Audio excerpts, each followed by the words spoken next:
Une épidémie synonyme d'un renforcement de la censure. Sur les réseaux sociaux, il y a cette montée de la contestation contre le pouvoir chinois. Depuis le début de la maladie, on critique, on pointe du doigt la mauvaise gestion du gouvernement. Certains le font même à visage découvert, comme Chen Qiuqi, ce journaliste indépendant. J'ai peur.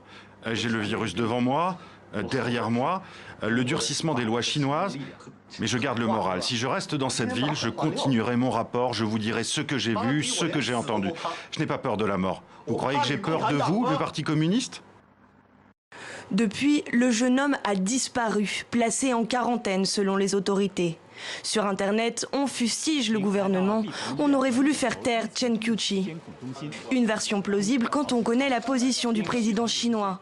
Xi Jinping veut renforcer le contrôle des revendications d'Internet. C'est très important, les réseaux sociaux et les médias en Chine, parce que, évidemment, c'est un fantastique moyen de contrôler l'opinion.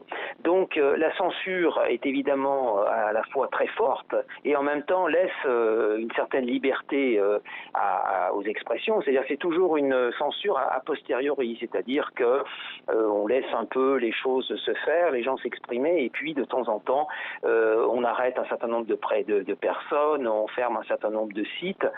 Pour de nombreux internautes, le coronavirus est peut-être l'occasion de libérer une parole opprimée, avec le risque toujours de la voir s'éteindre une fois l'épidémie terminée.